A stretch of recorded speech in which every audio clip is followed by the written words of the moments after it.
తలలు వంచుకొని ప్రార్థన చేసుకుందాం. దయగల దేవా, కృపగల తండ్రి, పరిశుద్ధుడా, సజీవుడా, స్తోత్రార్హుడా, క్షమాపణ అనేటువంటి అంశాలను బట్టి మా జీవితంలో తండ్రి క్షమాపణ అవసరం అనేది మరలా ఈ 40 దినాల్లో మేము తెలుసుకోవటానికి నువ్వు ఏర్పాటు చేసినటువంటి సదవకాశాన్ని బట్టి నీకు వందనాలు.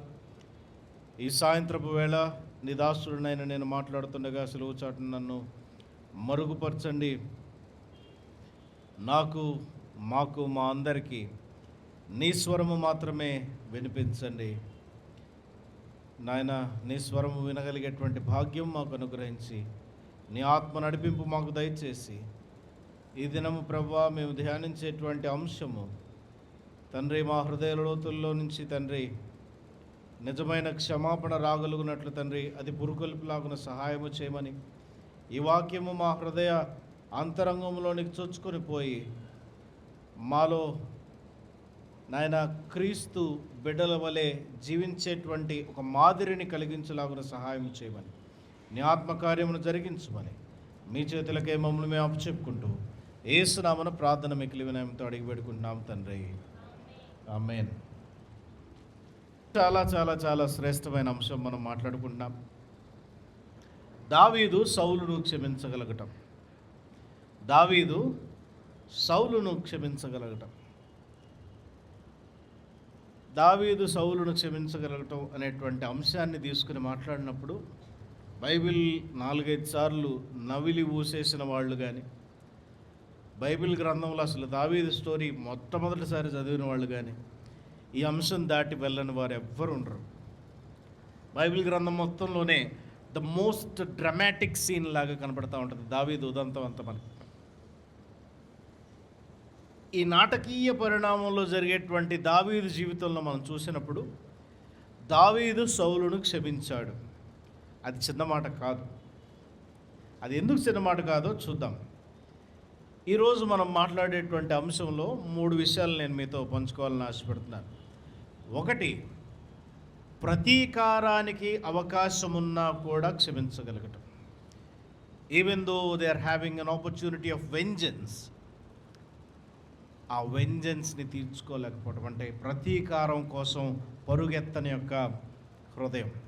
రెండవది, ద రెస్ట్రెయింట్ ఆఫ్ కవెనెంటల్ ఫెయిత్ఫుల్నెస్ అంటే నిబంధన సంబంధమైన విశ్వాసమును బట్టి తనను తాను నిర్బంధించుకుంటా. కొంచెం పెద్దగా ఉంది కదా. దేవుడు ఇచ్చినటువంటి నిబంధన సంబంధమైన విశ్వాసమును బట్టి తనను తాను పగ తీర్చుకోకుండా నిర్బంధించుకోవటం. మొదటిదేమో అవకాశం ఉన్నప్పటికీ పగ తీర్చుకోకపోవటం. రెండవదేమో దేవుడిచ్చిన నిబంధనను బట్టి ఆ నిబంధనను బట్టి ఆగిపోయాడు అనమాట. నిర్బంధించుకోవడం అంటే ఆగిపోయాడు. అయ్యో, దేవుడితో నేను చేసుకున్న నిబంధన కదా, నేను ఎట్లా ఇలా చేయగలనని. మూడవది, ఈ క్షమాపణను బట్టి అతని జీవితంలో వచ్చిన కృప యొక్క ప్రతిఫలము. మొదటిది చూద్దాం, పగ తీర్చుకోవడానికి వచ్చినటువంటి అవకాశం. దావీదెవరు, సౌలు ఎవరు? సౌలుకు దావీదు మీద కోపం ఎందుకు వచ్చింది కదా? అక్కడ కదా కథ మొదలవలసింది. దావీదెవరు, సౌలు ఎవరు? సౌలుకు దావీదు మీద ఎందుకు కోపం వచ్చింది? ఎన్నిసార్లు కోపం వచ్చింది? ఎన్నిసార్లు చంపాలనుకున్నాడు? ఒకసారి అయితే ఓకే, క్షమించాను, అయిపోయింది, చిన్న స్టోరీ. దావీదు యొక్క మనస్తత్వము నా హృదయానుసారుడైన వ్యక్తి అని అంటానికి ఎన్నిసార్లు దావీదు సౌలును క్షమించాడో మనం చూద్దాం. మొదటిది, అసలు సౌలు ఎవరు? మనకు తెలిసిన భాషలో మాట్లాడుకున్నాం. మొట్టమొదటి ఇశ్రాయేలీల రాజు. ఇంకా బాగా మాట్లాడితే దేవుడు అభిషేకించిన మొట్టమొదటి రాజు. దేవుడు ఇశ్రాయేలీల ప్రజల మీద, ఇశ్రాయేలు ప్రజలందరికీ నాయకునిగా, ఇశ్రాయేలు ప్రజలందరికీ తండ్రిగా, ఇశ్రాయేలు ప్రజలందరికీ ఉన్నతమైన న్యాయమును అందించేటువంటి తండ్రి స్థానంలో ఉంచిన మొట్టమొదటి అభిషక్తుడు. యాజక అభిషక్తుడు కాదు ఈయన, లేదా ప్రవక్త లాంటి అభిషక్తుడు కాదు ఈయన. ఈయన అభిషేకం కంప్లీట్లీ వేరు. ఒక డిఫరెంట్ కేటగరైజేషన్, ఉన్నతమైన స్థానం, ఇప్పుడు దాకా ఎవరికి ఇవ్వనటువంటి స్థానం, ఇప్పుడు దాకా ఎవరు పొందుకున్నటువంటి పరపతి. వాస్తవానికి ఎవరైనా గాడిదలు కాసుకునేవాడు. మన ఊళ్ళో మాట్లాడుకున్నట్టు మాట్లాడద్దులేండి.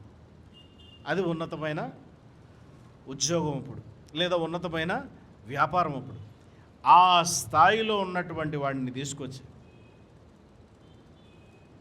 ఎంత గాడిదలు కాసుకునేవాడైనా రాజు కాలేడు కదా. ఆయన పరిస్థితి ఏంటి, ఆయన పరపతి ఏంటి, ఆయన స్థాయి ఎక్కడి వరకు? గాడిదల వరకే. ఆయన్ని తీసుకుని వచ్చి దేవుడు ఎన్నుకొని, దేవుడు ఆ స్థాయికి హెచ్చించడానికి సౌల్లో చూసినటువంటి లక్షణాలు, సౌల్లో చూసినటువంటి విషయాలు, సౌల్లో చూసినటువంటి ఉన్నతమైనటువంటి క్యారెక్టరిస్టిక్స్, గుణలక్షణాలు చాలా ఉన్నాయి దేవుడికి. ఇప్పుడు దావీదును చూద్దాం. దావీదు ఎప్పుడు ఎన్నుకోబడ్డాడు?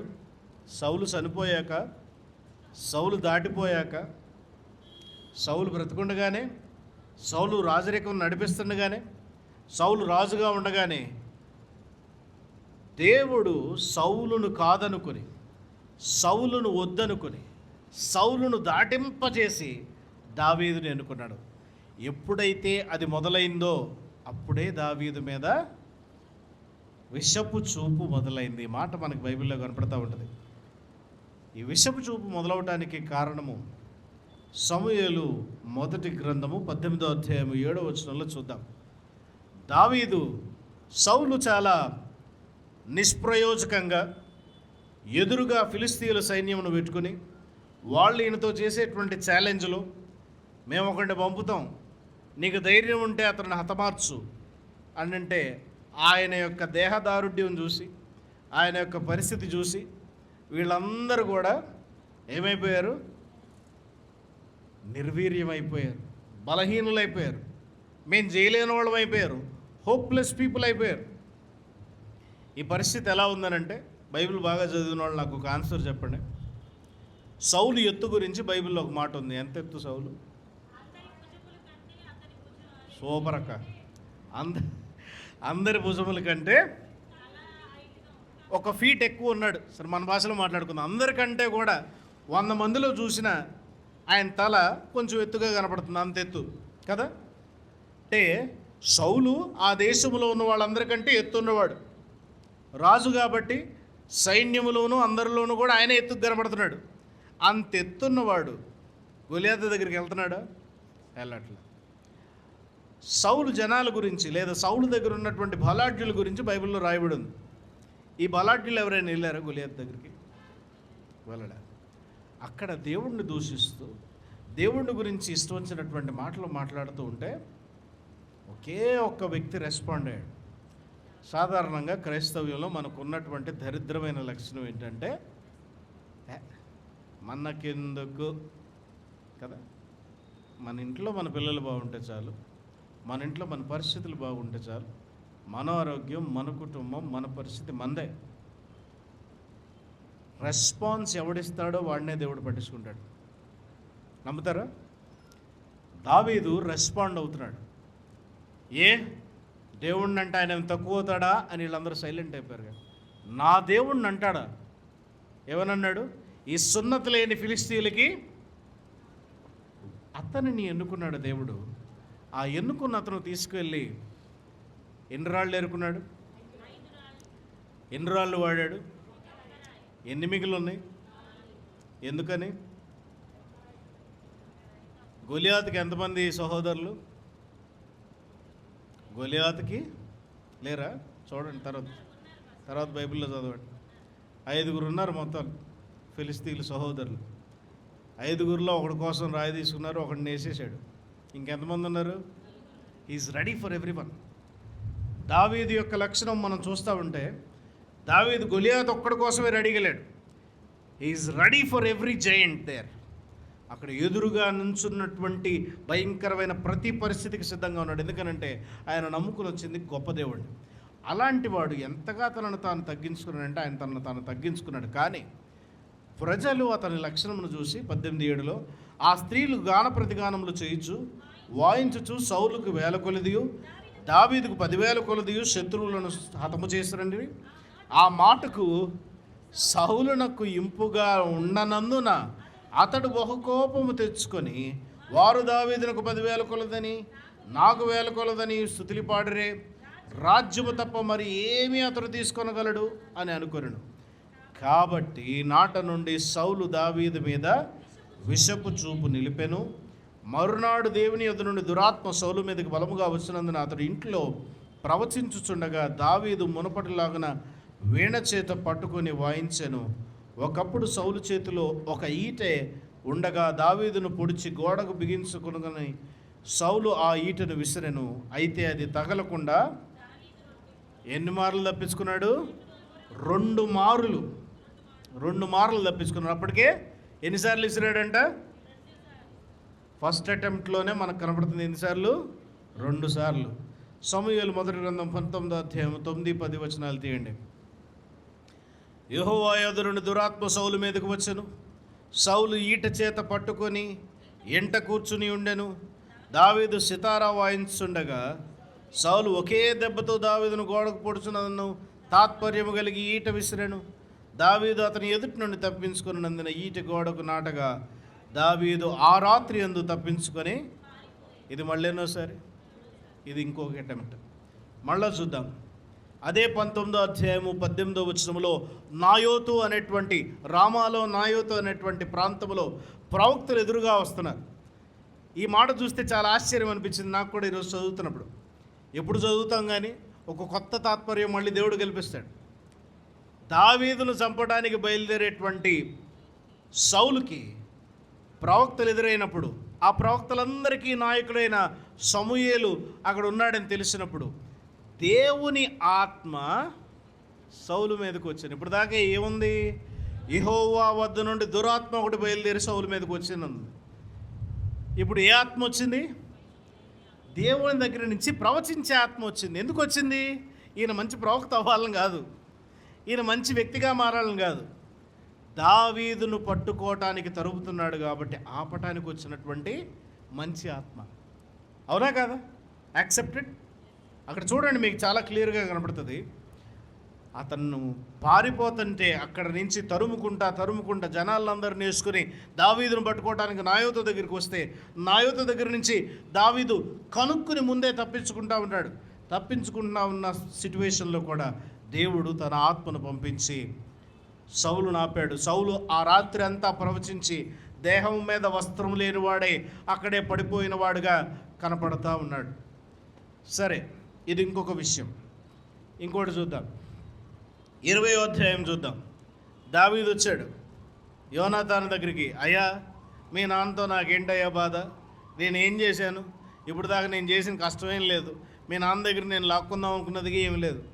నేను మంచోడుగా ఉన్నా, దేవుడు నన్ను పంపించాడు, నేను వచ్చాను. అయినా సరే మీ నాన్న నన్ను చంపుదాం అనుకున్నాడు. అక్కడ చూడండి 20వ అధ్యాయం చివరి భాగంలో యోనాతాను బ్రతిమలాడుకున్న తర్వాత కూడా అతనిని చంపుదాం అనుకుని ఎన్నోసార్లు ఆయన అనుకుంటా ఉన్నాడు. ఆ పరిస్థితి మనం గమనిస్తూ ఉంటే భోజనపు బల్ల దగ్గరికి దావీదు ఎందుకు రాలేదు, భోజనపు బల్ల దగ్గరికి దావీదు ఎందుకు రాలేదు, అలా అడుగుతూ దావీదు మీదకే వెళ్ళిపోతూ ఉన్నాడు. ఇది ఇంకొక సందర్భం చెప్తాను చూడండి. సమూయేలు మొదటి గ్రంథం 23వ అధ్యాయం. ఈ 23వ అధ్యాయంలో జీపు అను అరణ్యము దగ్గర ఒక పర్వతమునందు సౌలు దావీదును తరుముట మాని వెనుకకు తిరిగాడు. అప్పుడు దాకా అందరిని పట్టుకుని బయలుదేరి వెళ్ళాడు.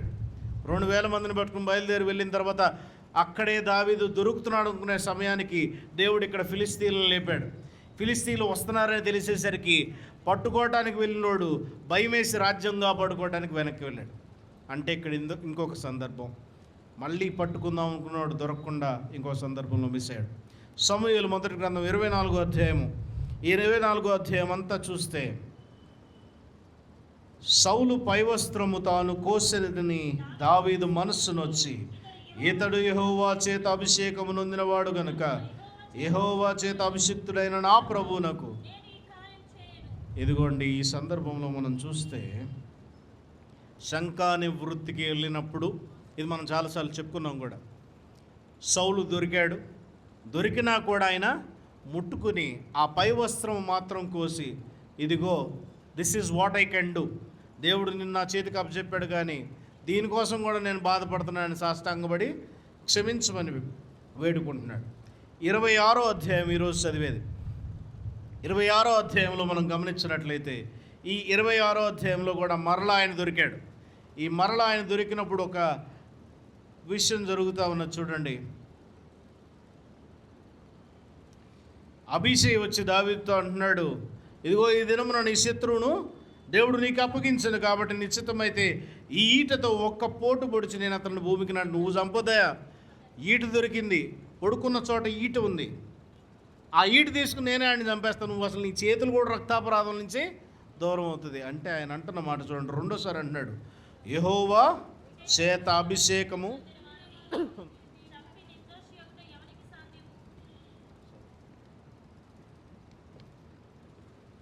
యెహోవా చేత అభిషేకము నొందిన వారిని చంపి నిర్దోషి అవుట ఎవనికి సాధ్యము?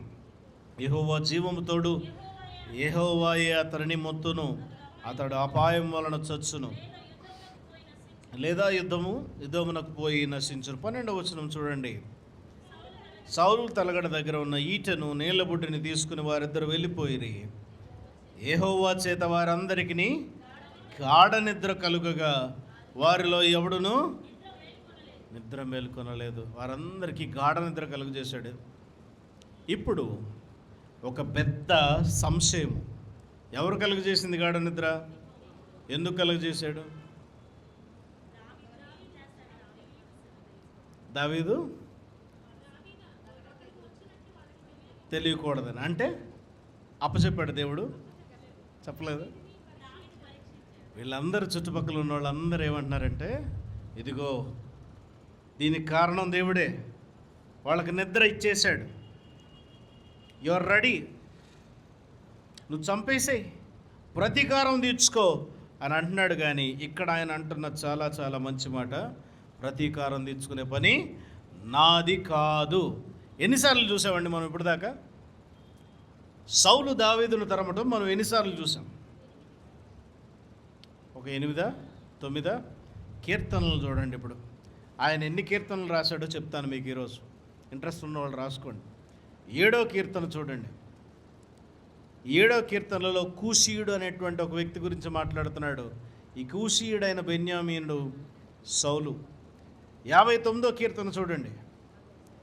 ఈ 59వ కీర్తన మీకాలు దావీదు దాటిపోవటానికి సహాయం చేస్తూ ఉంటుంది, అప్పుడు రాసినటువంటి కీర్తన. 56వ కీర్తన చూడండి. 56వ కీర్తన. ఈ 56వ కీర్తన ఎప్పుడంటే గాతు నుండి ఫిలిస్తీయులు పట్టుకున్నప్పుడు ఈయన మళ్ళీ ఆయన్ని తిరిగి చిక్కించుకోవాలనుకునేటువంటి పరిస్థితి. 34వ కీర్తన చూడండి.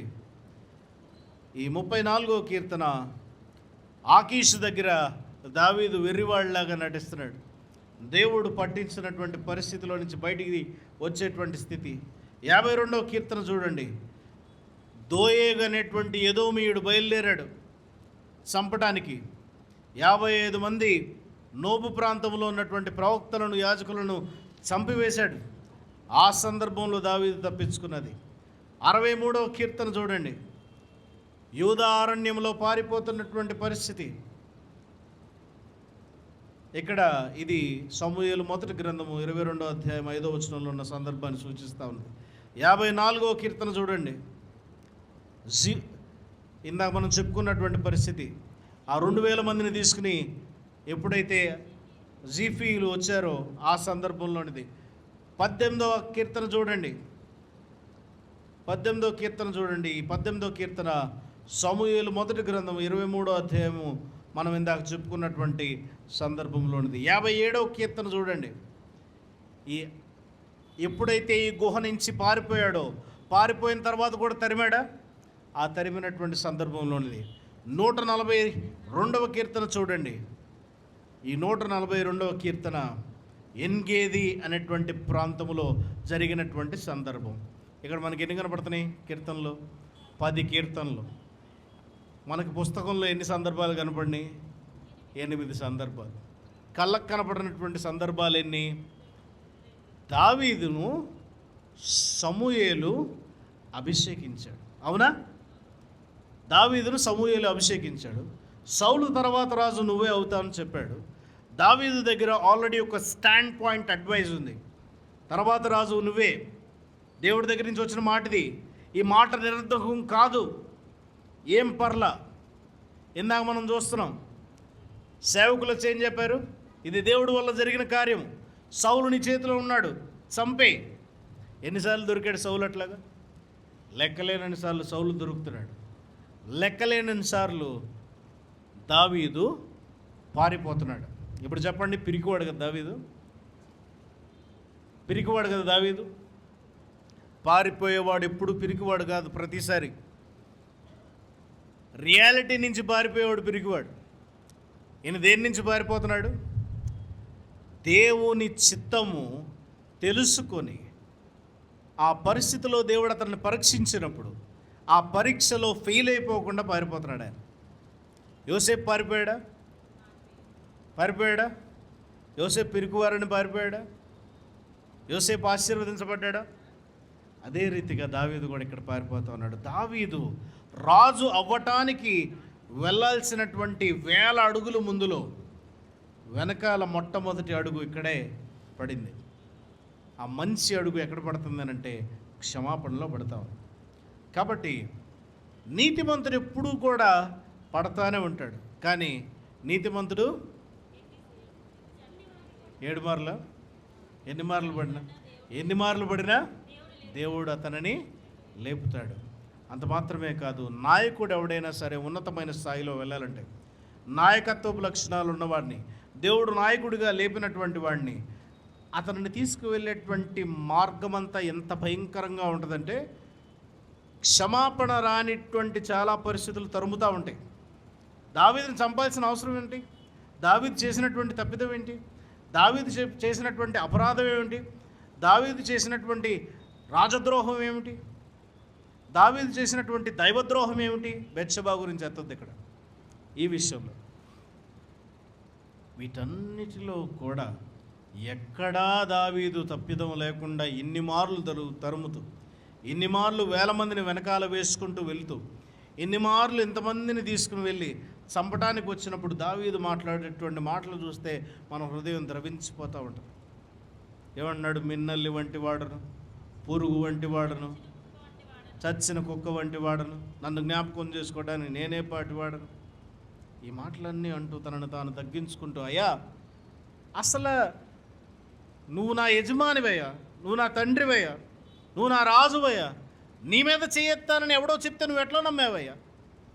ఒకవేళ దేవుని చిత్తమై నువ్వు నన్ను చంపాలనుకుంటే ఆహారంగా లేదా నైవేద్యంగా దేవుడికి పెట్టేసేయి. It's good, I'm ready. దానికి కూడా నేను చిత్తగించుకునే ఉన్నాను, దానికి కూడా నేను సిద్ధమై ఉన్నాను. కానీ నరమాత్రుడు చెప్పిన మాట వల్ల నువ్వు నమ్మి ఇతర దేవుళ్ళకి, ఇతర దేవతలకి చెవియొగ్గి నువ్వు వాళ్ళ మాట వింటే గనక దేవునిని దూషించేవాడుగా నువ్వు ఉంటావు. నేనైతే నిన్ను ముట్టుకోను. ఇక్కడ ఒక మాట ఉంది చూడండి, మెస్సయా అనేటువంటి మాట, మసిహా అనేటువంటి మాట నుంచి వచ్చినది. ఇక్కడ దావీదు ఎన్ని మార్లు సౌలును పిలుస్తున్నా ఆ మాట ద్వారానే పిలవటం మనం చూస్తా ఉన్నాం. అంటే దావీదు సౌలుని ఎట్లా చూస్తున్నాడు? మెస్సయా అంటే వచ్చేటువంటి ఆ సంబంధమైన మెస్సయా, పరసంబంధమైన మెస్సయా కాదు. నిన్ను రాజుగా ఎన్నుకున్నాడయ్యా, యు ఆర్ అనాయింటెడ్, నువ్వు అభిషిక్తుడివి. అభిషిక్తుడు అనే మాట కదే కదా messiah. You are chosen one, you are the special one, you are the separate one. దేవుడు నిన్ను ఏర్పాటు చేసుకుని ప్రత్యేకమైన వాడిగా, నిన్ను ముట్టుకోకూడదని నిన్ను ఉన్నతమైన వాడిగా తీసుకుని వెళ్ళిపెడితే నేను ముట్టుకోవడానికి నేనేమన్నాయా? అందుకనే దేవుడు ఏర్పాటు చేసుకున్న వారిని ముట్టుకోవటానికి ఎవరు చాలరు అక్కడ. రెండవ విషయము చెప్పాను కదా, దేవుడు నాయకుల్ని ఈ రీతిగా ఎన్నుకుంటాడు. నాయకులు కూడా చాలా కష్టాలు వస్తాయి, ఇబ్బందులు వస్తాయి, క్షమాపణ లేని స్థితులు వస్తాయి. వాళ్ళ తప్పు లేకుండానే చాలాసార్లు వాళ్ళ మీదకి వచ్చేటువంటి నిందలు, అవమానాలు, ఇబ్బందులు ఎలా ఉంటాయంటే నేనేం చేశానండి, నేను ఇన్ని చేసి కూడా నేను ఎందుకు పడాలండి అనేటువంటి పరిస్థితులు చాలాసార్లు వస్తాం. కానీ దావీదు ఎక్కడైనా తగ్గాడా? దావీదు ఎక్కడైనా రివాల్ట్ అయ్యాడా? దావీదు ఎక్కడ కూడా ఆయన తలదించుకుని యెహోవా అభిషేకించిన వాడిని నేను ఎలా ముట్టుకుంటాను అన్నాడు. మూడవది, క్రీస్తు యొక్క లక్షణమును చూపిస్తూ ఉన్నాడు. ఈ లక్షణం గురించి నేను చెప్పే ముందు కొన్ని మాటలు నేను మాట్లాడతాను. దావీదు గనక సౌలు, ఇందాక మనం అనుకున్నాం కదా, ఆల్రెడీ రాజు అయిపోవడానికి అభిషేకం తీసేసుకున్నాడు, ఆల్రెడీ దేవుని దగ్గర నుంచి గో అహెడ్ తీసుకున్నాడు. Okay man, you can go. మరి ఎందుకు ముట్టుకోవాలా? ఒకవేళ గనక దావీదు ఆ రోజు సౌలును దొరికినప్పుడే మొట్టమొదటిసారి 23వ అధ్యాయంలోనే చంపేస్తే దావీదుకు రాజ్యం దక్కేది, కానీ దేవుని యొక్క దీనత్వం దక్కేది కాదు. దావీదు రాజు అయ్యేవాడు కానీ దైవ గ్రంథంలో గొప్పవాడు అయ్యేవాడు కాదు. దావీదు రాజు అయ్యేవాడు కానీ ఆయనకి నెమ్మది ఉండేది కాదు. నువ్వు ఎట్లా పొందుకున్నావు నీ రాజ్యాన్ని? బ్రతికుండగా ఇంకొక రాజును చంపేసి పొందుకున్నావు అంటే నీ భయం ఏంటి? నువ్వు బ్రతికుండగా ఇంకోటి కూడా నిన్ను చంపేసి ఆ రాజ్యం తీసుకుంటాడు. అందుకని ఆయన అంటున్నాడు 26వ అధ్యాయం చివరిలో చదివితే, ఇవాళ మీరు వెళ్ళి 1-2 సార్లు చదువుకోండి, నేను దాన్ని చెప్పట్లే, మీ అందరికీ తెలిసింది కాబట్టి. ఆయన అంటూ ఉంటాడు, నేను నిన్ను క్షమిస్తున్నాను కాబట్టి నేను కూడా చివరిదాకా క్షమాపణ పొందుకుంటూ నెమ్మది పొందుకోవాలని నేను చాలా ఆశపడుతున్నాను అనేటువంటి మాట, అర్థం వచ్చేటువంటి మాటలు మాట్లాడుతూ ఉన్నాడు. దావీదు యొక్క క్షమాపణ తన ఆత్మను కరప్షన్ నుంచి దేవుడు తప్పిస్తున్నాడు. కరప్షన్ అంటే లోకములో ఉన్నటువంటి పాప పంకిలమంతా అంటుకోకుండా దావీదును బయటికి తీసుకొచ్చాడు. బెత్షెబా విషయం అంటారా, అది స్వయంకృత అపరాధం. మిగతా విషయాలన్నింటిలో కూడా అతన్ని ఉన్నతంగా హెచ్చించాడు దావీదుని. అంత మాత్రమే కాదు, పగతో రగిలిపోయింది ఎవరు? పగతో కష్టపడింది ఎవరు? పగతో ఇబ్బంది పడింది ఎవరు? పగేమన్నా వాడికి సంతోషం తెచ్చిపెట్టిందా? పగేమన్నా ఆనందం తెచ్చిపెట్టిందా? పగేమన్నా ఒక రోజు నిద్రను ఊరికే ఇచ్చిందా? కానీ క్షమించిన ప్రతిసారి దావీదు హాయిగా నిద్రపోయాడు కదా. క్షమించిన ప్రతిసారి దావీదు హాయిగా నిద్రపోయాడు. కృప యొక్క లక్షణం అది. కృప మీకు నెమ్మదినిస్తుంది, క్షమాగుణం మీకు నెమ్మదినిస్తుంది. క్షమాగుణం మన జీవితంలో నెమ్మదిని తీసుకొని వచ్చి పెడతా ఉంటుంది. దావీదు చేసినటువంటి పరిస్థితి ఒక్కటే. ఈ లక్షణాన్ని ఒక పండితుడు ఈ రీతిగా చెప్తున్నాడు, పగా ప్రతీకారాలని ఎట్లా ఉంటాయంటే, కోపం తెచ్చుకున్నవాడు వాడే విషయం దాగి ఎదురు చూస్తూ ఉంటాడంట అవతలోడు చచ్చిపోవాలని. ఎవరు చచ్చిపోతారు? ఈ కోపము, ఈ అహంకారం చంపేది వీడిని. కానీ వీడు ఎదురు చూసేది ఎవడు చచ్చిపోవాలని? అవతల వాడు చనిపోవాలి. దావీదు, అతని చేతిలో స్టీరింగ్ పెట్టుకునే అధికారం ఉంది, అంటే హీ కెన్ బి కింగ్, రాజు అవ్వగలడు. అతని చేతిలో సౌలును ఎదిరించేసి ప్రజలందరి మధ్యలో ఉంచుని, పిచ్చోళ్ళారా మీరందరూ చూస్తుండగా గొలియాతును చంపింది నేనే కదా, అంటే దేవుని ఆత్మ నా మీద లేదా, మీరందరూ నా వైపు తిరిగి ఈ రాజును చంపేయండి అంటే ప్రజలే వెళ్ళి చంపేసేవాళ్ళేమో బహుశా. ఇవన్నీ కలిగి ఉండి కూడా దావీదు చేసినటువంటి ఒక మంచి పని ఏమిటంటే, స్టీరింగ్ చేతిలో పట్టుకునే అధికారం ఉండి కూడా దేవుడు ఆయన చేతికి స్టీరింగ్ ఇచ్చేంత వరకు ఆయన స్టీరింగ్ ఎవరి చేతిలో పెట్టాడు? దేవుడి చేతిలో పెట్టాడు. మనం ఏం చేస్తాం? నీకు తెలియదు, కూర్చో, నేను దోలు చూపిస్తా అని ఎవరికి చెప్తాం? దేవుడికి చెప్తాం. సో దావీదుకి మనకి ఉన్నటువంటి తేడా అది. ఇంకొకటి, ఈ అధ్యాయంలో మనం చూసినప్పుడు ఆయన ఈటను పట్టుకొస్తున్నాడు కదా, ఈటని చెమ్మును పట్టుకొస్తున్నాడు. ఈట దేనికి లక్షణం అంటే రాజరికానికి లక్షణం, ప్రభుత్వానికి లక్షణం. ఆ ఈట చేత పట్టుకుని వచ్చినప్పుడు కూడా ఆ పక్కన ఉన్నటువంటి సేవకుడు చెప్తున్న మాట, దేవుడు నీ చేతికి అతను అప్పచెప్తున్నాడు, పన్నుకు పన్ను, కన్నుకు కన్ను. You can do it. లా ఉంది కదా, ఆల్రెడీ ధర్మశాస్త్రం చెప్తుంది, నువ్వు చేయొచ్చు. అది ధర్మశాస్త్రంలో చేయగలిగినవన్నీ కూడా చేయలేనిది దావీదు ఒక్కడే. చంపేయవచ్చు, తీసివేయచ్చు, సౌలును లెక్క లేకుండా చేయవచ్చు. కానీ ఒక్కటే మాట అంటున్నాడు, హీ ఈజ్ మై మసియా. ఆయన అభిషక్తుడు, ఆయన దేవుడి చేత అభిషేకించబడిన వాడు. రోమీయులకు రాసినటువంటి పత్రిక 13వ అధ్యాయము 1వ వచనంలో ఒక్కొక్క మాట ఇంగ్లీష్లో దీనిని ఏమన్నారంటే doctrine of divine ordination of authority. అధికారమును దైవీకమైన దానిగా ఒప్పుకొనుట. అధికారాన్ని ఒప్పుకోవాలి. ప్రతివాడును పై అధికారులకు లోబడి ఉండవలను. ఏలనగా దేవుని వలన కలిగిన తప్ప మరి ఏ అధికారమును లేదు. ఉన్న అధికారములు దేవుని వలనే నియమింపబడి ఉన్నవి. కొంతకాలంలో మరణించేటువంటి ఒక వ్యక్తి ఉన్నాడు. అతనికి ఆపరేషన్ జరగాలి. ఆ ఆపరేషన్ ఎప్పుడు చేయాలో డాక్టర్కి మాత్రమే తెలుసు. ఆ క్షణం వచ్చినప్పుడే అతనికి ఆపరేషన్ చేయాలి. నాకు వైద్యం వచ్చు కదా, అది ఇప్పుడే నేను చేసేస్తే బాగుండని కోసేసాడు. ఓపెన్ చేస్తే ఏమవుతాడు? అప్పటికప్పుడు చనిపోతాడు. దావీదు విషయంలో కూడా అదే. దావీదు చేయగలిగి ఉండి, పొందుకోగలిగి ఉండి, అర్హత కలిగి ఉండి కూడా క్షమించగలిగినటువంటి గొప్ప మనస్తత్వం. 2వ పాయింట్ చెప్తాను ఈరోజు. భయపడకండి, 10 నిమిషాల్లో ముగించేస్తాను నేను. ఈ 2వ పాయింట్ ఏమిటంటే ద రెస్ట్రెయింట్ ఆఫ్ కోవెనెంటల్ ఫెయిత్ఫుల్నెస్. తనను తాను నిర్బంధించుకొనటం. పొందుకోగలిగి చేయగలిగి కూడా నిర్బంధించుకోగలుగుతాం.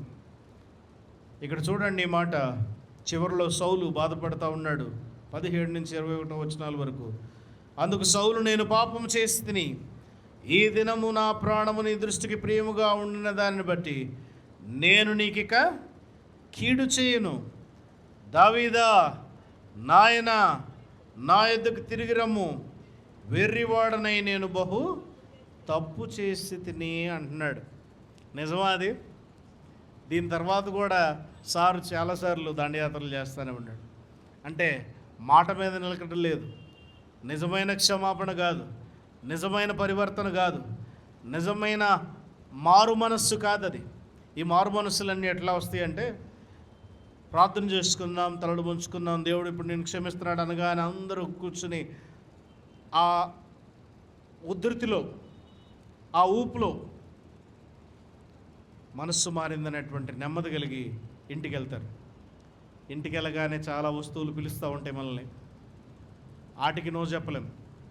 ఇంటికి వెళ్ళగానే చాలా పరిస్థితులు పిలుస్తూ ఉంటాయి మనల్ని, ఆటికి నో చెప్పలేం. కోపం రాగానే నోట్లో 4-5 సంస్కృత పదాలు నానుతూ ఉంటాయి, ఆటికి నో చెప్పలేం. ఏది మార్పు?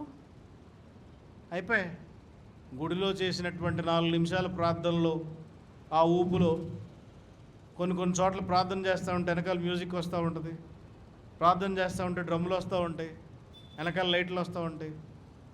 ఆ ఫీలింగ్లో ఖచ్చితంగా దేవుడు నన్ను క్షమించాడని గొప్పగా చెప్పుకుంటా ఉంటాం. ఈ క్షమాపణ ఎప్పటి వరకు ఉంది? సౌలు ఎంత గొప్పవాడు, సౌలు ఏ స్థితికి హెచ్చింపబడినవాడు, సౌలు ఎంత ఉన్నతమైన స్థాయిలో ఉండాల్సిన వాడు. అతని లక్షణాలు కానీ అతని బుద్ధి కానీ ఇప్పుడు ఆ స్థితిలో ఉన్నాయా? మనం కూడా అంతే. కానీ ఇక్కడ దావీదుకి యేసుక్రీస్తు ప్రభుల వారికి ఉన్నటువంటి సాదృశ్యాన్ని నేను చెప్పాలని ఆశపడుతున్నాను. కొన్ని వచనాలు నేను రాసుకోవాలి, చదవటానికి సిద్ధంగా ఉండండి. సమూయేలు మొదటి గ్రంథము 23వ అధ్యాయం 26 నుంచి 29వ వచనంలో, అట్లాగే కీర్తనలు 69:4లో దావీదు సౌలు చేత తరమబడినప్పుడు ఆయన అంటున్నాడు, ఏ ఆలోచన లేకుండానే, without any cause they are hating me. ఏంటమ్మా చెప్పండి అది? నిర్నిమిత్తముగా వారు నా మీద పగబట్టారు. దేనికంట? ఏమన్నా రీజన్ ఉందా? నిర్నిమిత్తముగా వారు నా మీద పగబట్టారు. యోహాను సువార్త 15వ అధ్యాయం 25వ వచనం చూడండి. యోహాను 15:25. యోహాను 15:25. అయితే నన్ను నిర్హేతుకముగా ద్వేషించరు. ఇందాకేముంది? నిర్నిమిత్తముగా నన్ను ద్వేషించారని దావీదు అంటున్నాడు. ఇక్కడ యేసుక్రీస్తు ప్రభుల వారు ఏమంటున్నారు? నిర్హేతుకముగా నన్ను ద్వేషిస్తున్నారు. ఇక్కడ సాదృశ్యం మనకు కనబడతా ఉందా? ఇంకొక సాదృశ్యం చూద్దాం. సమూయేలు మొదటి గ్రంథం 23 సేమ్ 26, 29 వచనాలు. అట్లాగే కీర్తన 22:8 చూడండి. 22:8 కీర్తన 22:8 చూడండి. యెహోవా మీద నీ భారం మోపము, ఆయన వారిని విడిపించునేమో, వాడు ఆయనకి ఇష్టం కదా, ఆయన వారిని తప్పించునేమో అందరూ. మత్తయి సువార్త 27:43 చూడండి. యేసుక్రీస్తు ప్రభుల వారు మాట్లాడుతున్న మాట మనకు కనపడుతూ ఉంటుంది అక్కడ. దావీదుతో అంటా ఉన్నాడు ఇందాక, ఆయన వారిని తప్పిస్తారేమో, ఆయన వారిని విడిపిస్తారేమో అని చూద్దాము రమ్మని హేళనగా మాట్లాడుతూ ఉన్నారు. చెప్పండి అమ్మా.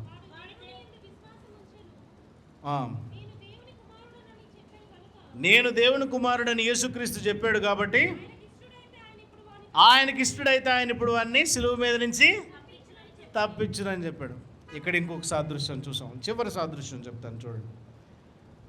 కీర్తన 22 మొదటి వచనం చదవండి, మొదటి చరణం చదవండి. నా దేవా, నా దేవా, నీవు నన్ను ఏలబెన్నాడితివి, నన్ను రక్షింపక, నా ఆర్తధ్వని వినక నీవేళ దూరంగా ఉన్నావు. మత్తయి సువార్త 27:46 చూడండి. 27:46 అదంతా దాటేసేయండి. ఆ మాటకు అర్థము, నా దేవా, నా దేవా, నన్నెందుకు చేయి విడిచితివని అర్థము. ఇద్దరు నిర్హేతుకంగా ద్వేషించబడ్డారు. ఇద్దరు దేవుడు వచ్చి ఆయన రక్షిస్తాడేమో చూద్దాము అనే మాట అనబడ్డారు. ఇద్దరు కూడా వారి యొక్క పెరికోపే పొజిషన్లో, జీవిత చరమాంకములు అల్టిమేట్ పొజిషన్లో వాళ్ళు ఏమన్నారు? నా దేవా, నా దేవా, నన్నేల విడనాడితివి. ఇప్పుడు దావీదుకి క్రీస్తుకు ఉన్నటువంటి సాదృశ్యం ఇదే. దావీదు అంటున్న మాట ఒక్కటే. ఏమని అంటున్నాడంటే, రోమిలకు రాసినటువంటి పత్రిక 12:19 ఉన్న మాట, ఆ సాదృశ్యాన్ని అనేటువంటి మాట అన్నాడు. ప్రియులారా, మీకు మీరే పగ తీర్చుకొనక దేవుని ఉగ్రతకు చోటీయుడి. పగ తీర్చుట నా పని, నేనే ప్రతిఫలమునిత్తును అని ప్రభువు చెప్పుచున్నాడని రాయబడి ఉన్నది. ఆయన మొదట్లో అంటున్నాడు అభిషేక్ చెప్పినప్పుడు. ఇదిగో 9వ వచనంలో చూడండి, 9 కాదు 10వ వచనంలో, యెహోవా జీవము తోడు, యెహోవా అతని నిమ్ముతును. 26వ అధ్యాయం, యెహోవా అతని నిమ్ముతును, అతడు అపాయం వలన చచ్చును లేదా యుద్ధమునకు పోయి. అంటే ఇప్పుడు ఏం చేశాడు? నాకు కోపం ఏమీ లేదు, నాకు ద్వేషం ఏమీ లేదు, నాకు బాధ ఏమీ లేదు, నాకు ఇబ్బంది ఏమీ లేదు. ఎందుకనంటే ఈ పగ నాది కాదు, ఈ పగ దేవునిది. చివరి మాట, the harvest of forgiving grace. క్షమించేటువంటి కృప కలిగినప్పుడు ఎటువంటి దీవెన వస్తుంది అని అంటే, చివరి మాటల్లో సౌలు మాట్లాడుతూ ఉన్నాడు. ఆ మాటలను చూద్దాం. అందుకు సౌలు, దావీదా నాయనా, నీవు ఆశీర్వాదం పొందువుగాక, నీవు ఘనకార్యములు పూనుకొని విజయమునందువుగాక అని దావీదుతో అనను. 2 మాటలు, 2 గొప్ప దీవెనలు అన్నాడు. రాజుగా ఉన్నవాడు, ఉన్నతమైన స్థితిలో ఉన్నాడు, చంపుదాం అనుకున్నవాడు, నాశనం చేద్దాం అనుకున్నాడు, దీవిస్తున్నటువంటి దీవెనలు ఏంటో తెలుసా? దేవుడు నిన్ను గొప్పగా దీవించాలి, ఘన కార్యములను పూనుకొని నువ్వు చేసే ప్రతి పనిలో దేవుడు నీకు తోడుగా ఉండుగాక అని అంటున్నాడు. అంత మాత్రమే కాదు, ఆయన నీవు ఆశీర్వాదము పొందుకుందువుగాక అని అంటున్నాడు. ఈ సాయంత్రం సమయంలో ఒకసారి ఆలోచించుకుందాం. మన కోపాలు, మన పగలు, మన ప్రతీకారాలు, మన జీవితము, మన పరిస్థితి ఎంత? దావీదులాగా అన్నిసార్లు తరంపడ్డామా? దావీదులాగా అన్నిసార్లు మరణానికి వెళ్ళామా?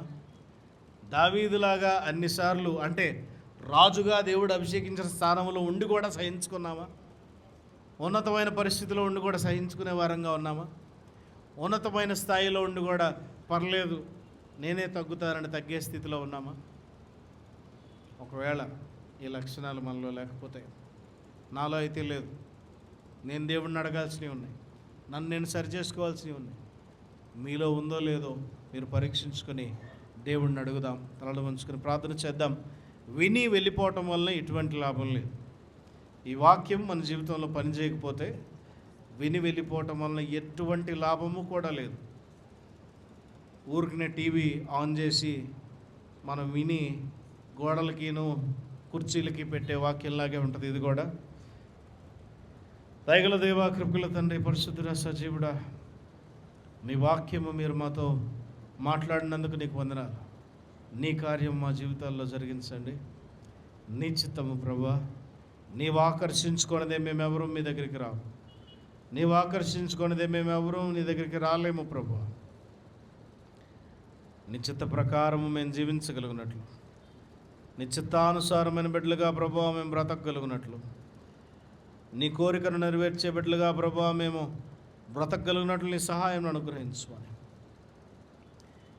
మీ వారిగా నీ ప్రియ బిడ్డలుగా మమ్మల్ని మలుచుకోమని నాయనా, ఈ సాయంత్రపు వేళ నీవు అందించిన వాక్యము మా జీవితాల్లో ఫలించడానికి, మేము క్షమించలేని వారందరినీ మేము క్షమించగలగటానికి కావాల్సినటువంటి క్షమాహృదయం మాకు దయచేయండి.